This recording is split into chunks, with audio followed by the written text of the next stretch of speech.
Hello. So this is not the video I intended on making tonight.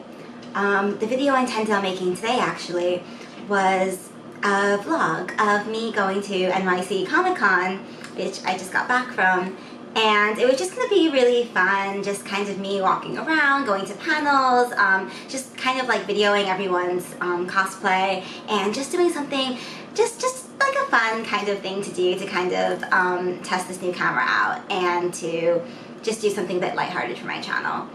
However, something changed. And what changed was I attended a panel. And the panel I attended was entitled #METOO, #TIMESUP. This panel was about underrepresentation, harassment, and bad labor practices that have stopped these comics from reaching their full potential. So here I am, and I'm at this panel with Amy Chu, with Joan Hilty, with Sarah Gaydos, and with Lila Sturgis.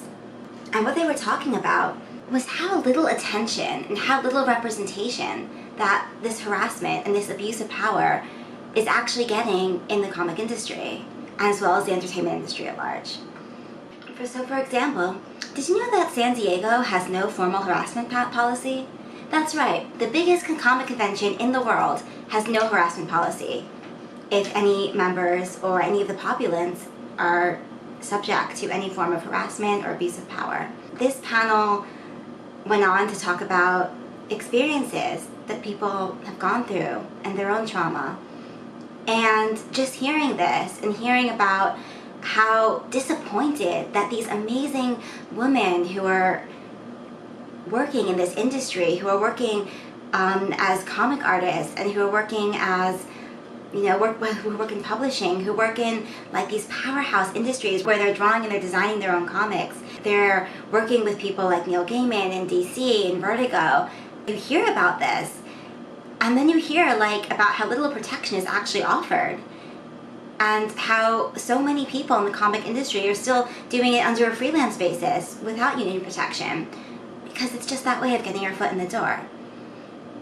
And as I was listening to this panel, it became time for the Q&A. I recently come forward last Saturday with a blog post detailing my abuse trauma by a London film producer named Jonathan Weissler.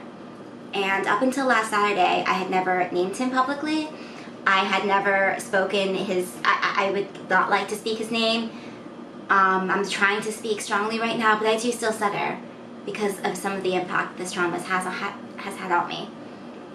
And I think I'm going to leave that in here because I want people to know that it's okay to rebuild your strength.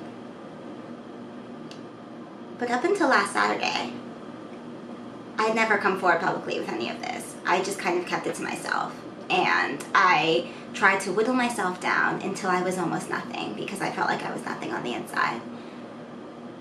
Because when I was auditioning for something that I thought would be a film role, I thought that would be my big break.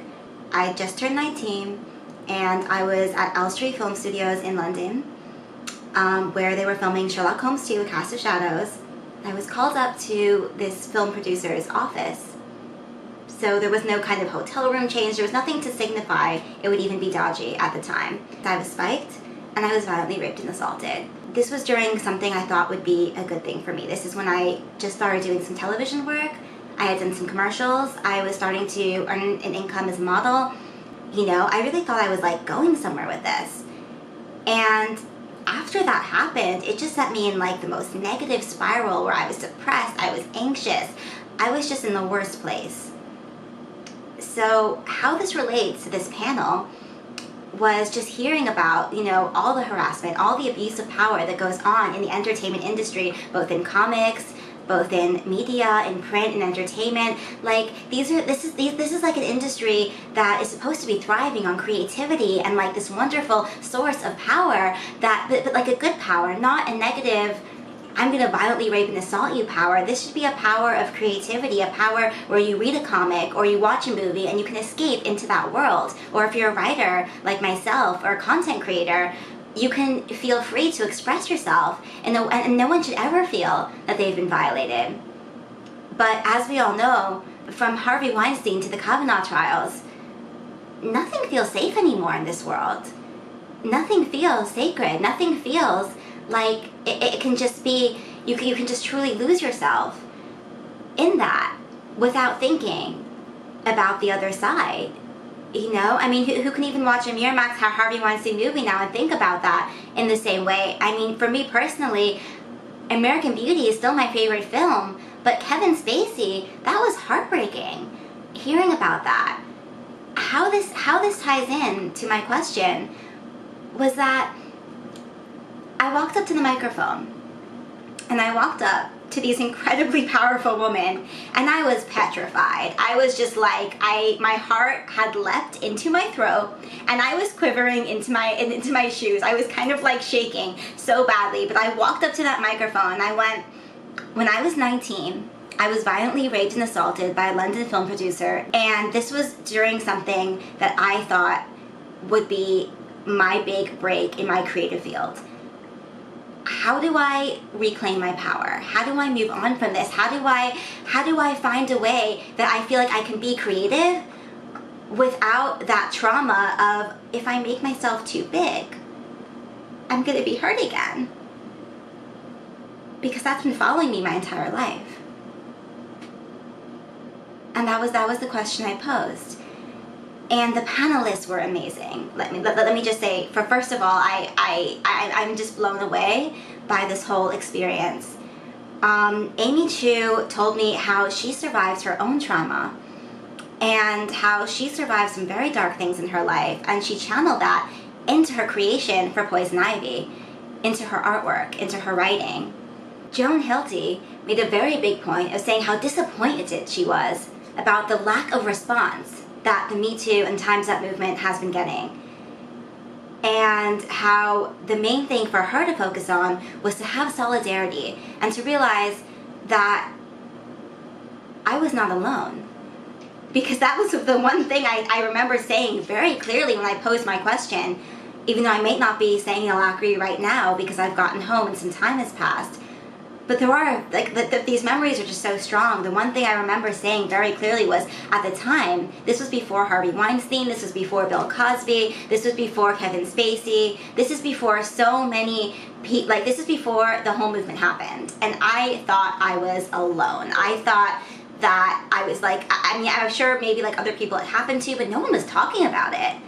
And just the fact that the person who raped me was in this position of incredible power, like, I just thought, well, I'm not a real actress. I mean, I auditioned for this role, and I mean, sure, I was on TV a little bit, and I did some modeling jobs, but I'm no one important. Like, I'm not special. So, who would believe me? And I really just felt so alone in that. And it's only been very recently, since this movement happened, and since more and more women have come forward, that I've just really found my voice, and I was able to, like, reclaim my strength in realizing that Joan Hilty was right, and that there is solidarity in this movement, despite the lack of response that we might all wish we were getting from the media right now. And Lila Sturgis and Sarah Gaydos told me their own coping mechanisms, including using Qigong, which is a martial art, using Qigong as a way of, like, building power, really channeling, you know, all of your that hurt, that pain, into just making you stronger. Just channel that into your art, channel that into your creative workforce. You know, build yourself up, mind, body, spirit, and just that word, solidarity. And then the most amazing thing to me about this whole experience was it was not just the panelists. They were amazing. That was incredible. That I had these amazing responses from them, and that I was able to just even go through with that. But I remember walking back to my seat after I posed my question. They answered, and I felt like I was gonna have a panic attack. I was already very panicking. I was like, I can't believe I just fucking did this. You know, everyone's gonna think I'm insane or I'm crazy, or, like, you know, people are gonna throw shit at me. Like, I don't know, my brain was flipping out. And the first thing that happened was the girl next to me just kind of handed me these Welch's fruit snacks. And she kind of went, you know, here, you know, like I could tell you're kind of, you know, freaking out a bit. And she was just saying, you know, here, just have these fruit snacks, and that might help kind of, you know, kind of help settle you down a little bit, or just some sugar, I think, maybe to help, because I was feeling very lightheaded at the time. And it's just like the smallest things, really. So she hands me these fruit snacks, and I said thank you so much. And I got up, and as I was leaving, more and more incredible things kept on happening. From the man who just fist bumped me in the hallway outside of the panel, and he went, "Solidarity," to this young woman who came up to me from a very prestigious university. And she just stopped me, and she looked at me, and she said, "You have no idea. You have no idea how much you've just touched my spirit."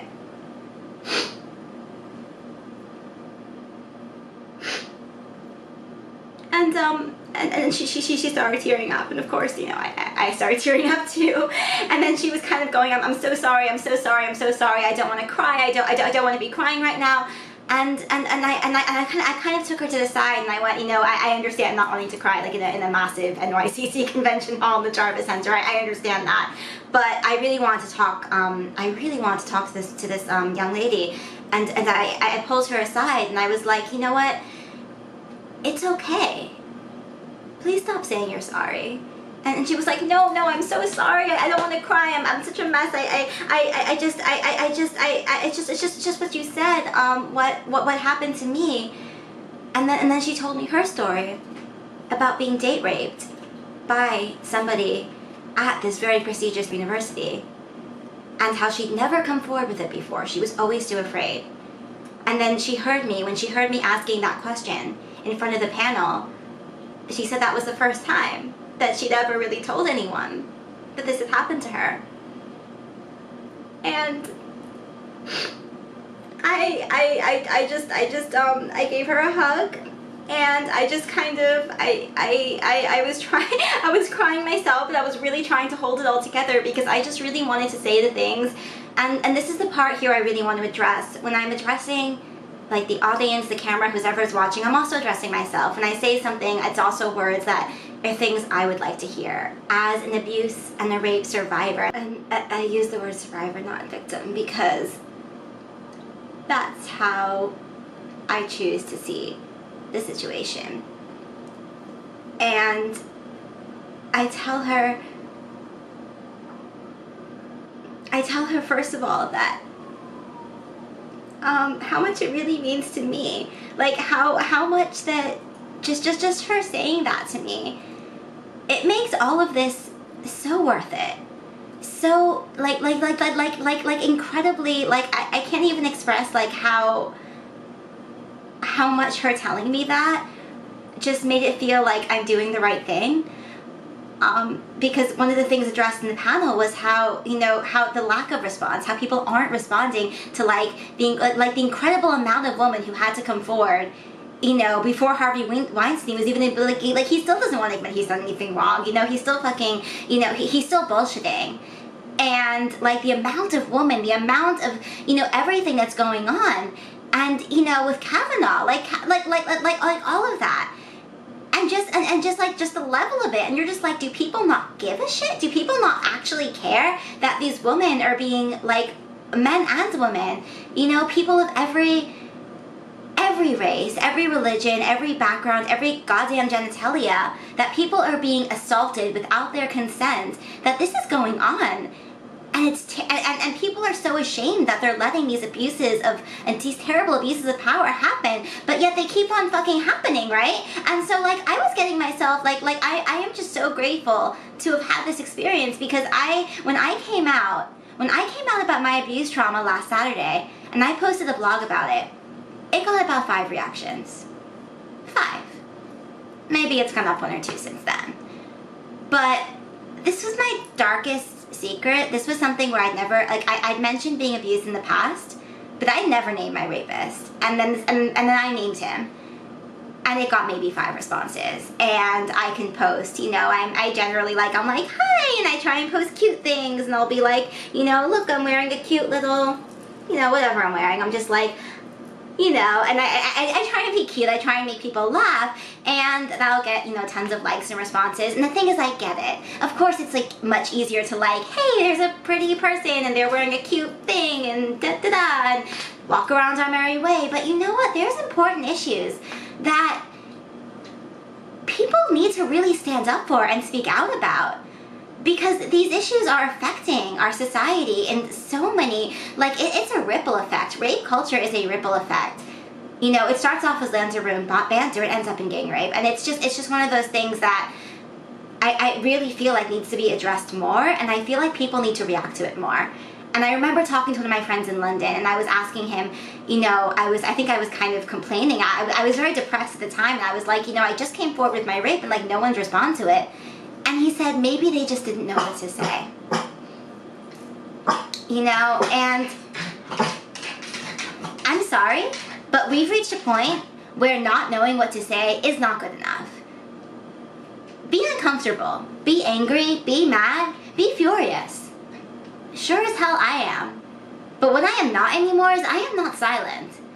Which is what I was for many years after this assault. I wouldn't name him, I wouldn't talk about it. I would self-destruct myself because I thought if I fucking destruct myself, no one else could ever hurt me the way that they hurt me. But then I got to a point when I realized I've become my own abuser. Like by, you know, going out and getting trashed and by just living this lifestyle of escape, distraction. I wasn't dealing with my truth. I wasn't able to experience it. And as like anyone who, you know, knows anything about the human mind and feelings and emotion or has been to like counseling or therapy can tell you, if you don't feel your feelings, you will not get past them. You need to feel that no matter how bad it hurts, no matter how terrible it is, you need to fully feel it to move on. And I just repressed. I repressed for so many years. And this one thing, amazing thing that Albus Dumbledore said, and he said, numbing the pain will make it worse when you finally feel it. And that's what I was doing. I was numbing it for years, and I got into that point where I needed to speak about it. So lack of response, lack of response, lack of anyone, you know, saying anything or doing anything about it. That was just like, it was driving me crazy. And I was just like, does anyone care? Does nobody like give two shits this happened or whatever? And then I get to this panel and I hear this young woman's story, and just I mean, just thinking of her face right now in her mind and how, and just seeing the tears coming down her face and hearing her say, you have no idea how much you touched my spirit. And hearing her say that she was sorry over and over again. I'm sorry, I'm sorry, I'm so sorry.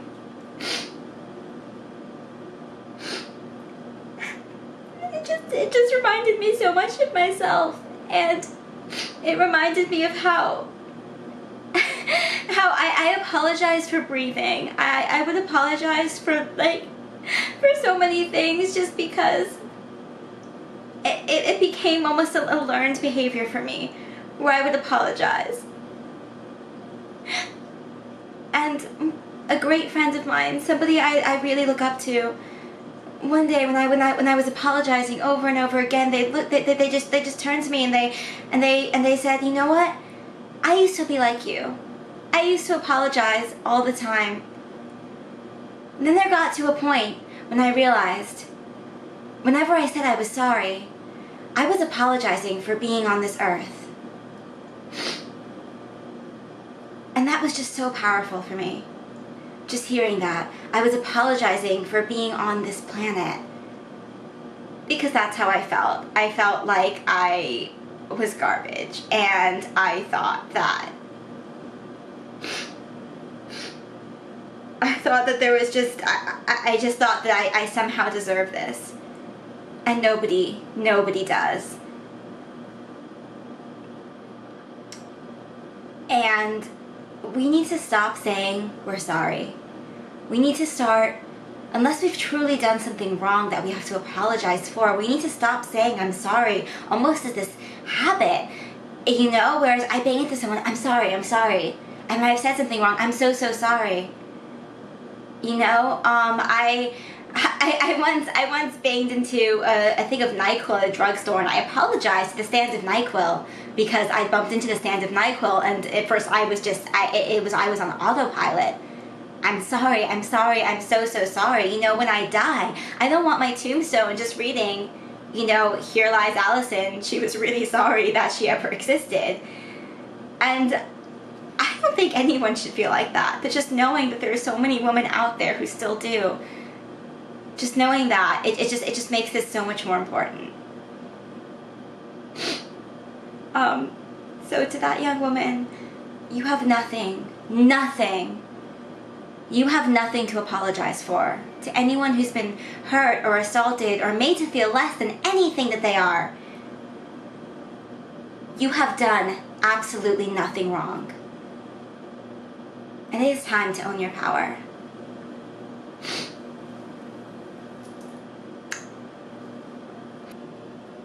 And as I finished talking to this young lady, as I was walking out, I was approached by a reporter from CBS, and they gave me their business card, and they said that they would give me a call today, or I'll meet them at the convention when I go back on Sunday, because I don't have tickets for today. And they said that they wanted to share my story, and they wanted me to talk to them to share my story. And this is something I've been wanting to come out with for years. So the fact that someone from CBS approached me with this is amazing, and I'll keep you updated with the progress from that. But this is getting out there. My story, anyone else's story who this has happened to, now more than ever, at this time, at this crucial time in history, more than ever, we need to speak out. We need to say, this is not okay. We will not tolerate any of this. We will not. We are stronger than you. We are, we will no longer be silenced. And it's time. It's time for us to, it's time for us to, almost like as terrible as this is, it's time for us to come together and to embrace the fact that we no longer have to hide in the shadows, and that we can come forward and we cannot feel ashamed. Sunday's Comic-Con, I will be posting just kind of more like a general vlog. I don't know. I mean, I've literally just been doing this on the fly, but I'm hoping it's a bit more lighthearted. I did not intend this video to be so serious, like in content, but at the same time, it needed to come out.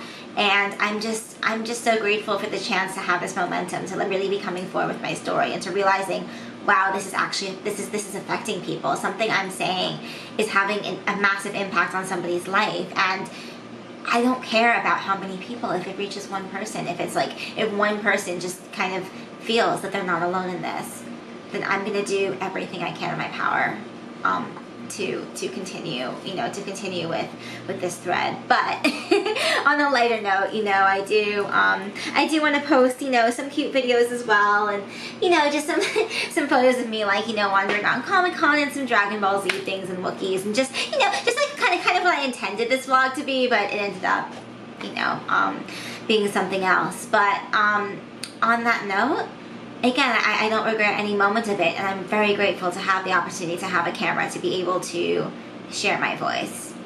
And I just want to say one more thing.